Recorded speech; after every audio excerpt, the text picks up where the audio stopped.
Здравейте, приятели на българския кибершампионат по Формула 1 BGF1.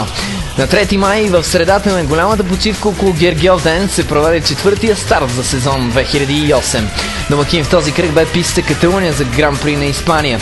Диан Костадинов от отбора на евента записа втора поредна победа.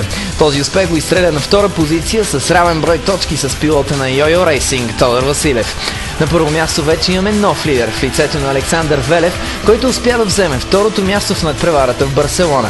Велев и Костадинов не бяха подложени на особен натиск, но в спора за третото място определено имаше интрига.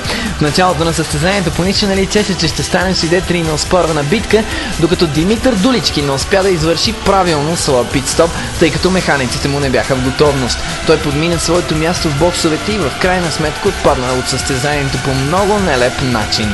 Спечелилият втора позиция в квалификацията Ясен Стамов нямаше голям късмет и след инцидент в началото му се наложи да положи доста усилия, за да се придвижи до третото място. Това определено потвърди предположенията за трудни изпреварвания на тази писта.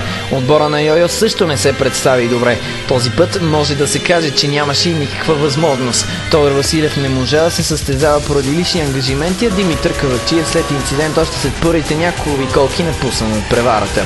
Пилотите на клуб F1 Racing избраха различни стратегии в опит да се представят добре, но и двамата имаха не особен успех.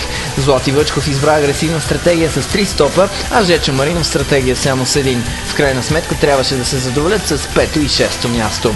Криза се вижда и в отбора на Рахо. Този път в надпреварата се включи само титулярния пилот Иван Рашев, но липсата на време за тестове си каза думата и още преди надпреварата да бъде преполовена, му се повреди двигателя. Във възход обаче отбора на Strapa Team Racing. Този път изненадата се казваше Ники Страпченков, който със сравнително чисто каране успя да се пребори за четвъртата позиция. Съотборника му Димитър Пашов претърпя инцидент още на първия завой след старта и отпадна.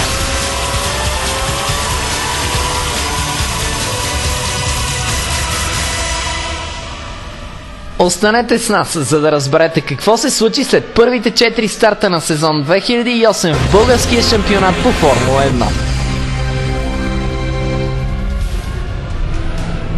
Равносметката след първите 4 старта се оказа трудна задача дори и за най-добре запознатите със случващото се в лигата. След тези вълнуващи надпревари начало в класирането Александър Велев с 24 точки. Пилотът на Turbo Racing записа 3 втори места и за сега се очертава като най-постоянния сред най-добрите 18 на Балканите. Втора позиция се дели между Диан Костадинов и Тодор Василев, които са с актив от 20 точки. След завръщането си настоящия шампион на България записа 2 безкомпромисни победи, с което загатна, че евента отново са в борбата. Единствената причина, поради която Василев не бе в състояние да оспорва лидерството на Дурички, бе личните ангажименти, с които се сблъска аса на Йойо по време на уикенда за голямата награда на Испания. Що до отборите? Акцентът безспорно пада върху пилотите на Турбо, които се намират в перфектна форма и за сега само липсата на късмет може би им пречи да разгърнат потенциала си. В Испания проблемите бяха на главата на Дулички. Първо имаше повреда в системата за подаване на гориво, с който проблем нагледно успя да се справи, но за жалост в кулминацията на уикенда отпадна по доста нелеп начин. Ще трябва да споменем и отбора на Йойо. Тодор Василев и Димитър Кабакчиев загатнаха на Малайзия, че останалите отбори ще трябва да се съобразяват с тях и би било нелогично, ако бъдат изключени от борбата в следващите състезания. Според думите на собствениците и менеджерите на клуб F1 Racing, тимът се намира в криза. Това обаче не демобилизира екипа, а даже напротив. Според тях всички условия за да си върнат формата са на лице и единственото, от което се нуждаят, е време. Накрая ще споменем и отборите на ПКП и СТР. По-балансирани са в Strapa Team Racing, но за сега събитията се въртят предимно около пилотът на ПКП и Ясен Стамов. Отборите на Рахов, ГСМ и ОТК за сега не се умяват да покажат най-доброто от себе си, макар там да ричат познати имена като Иван Рашев и Георги Филов.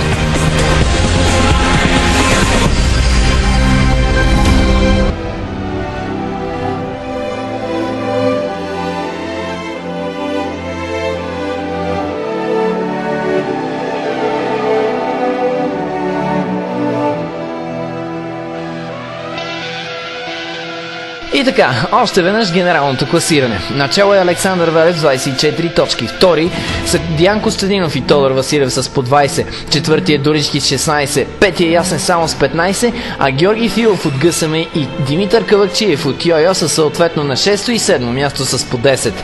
Разликите не са големи и може да се очаква нов лидер още в следващото състезание, което ще се проведе на 18 май, неделя, в познатото време. Домакин в петия кръг за сезона е незабравимата писта А1 ринг в Австрия.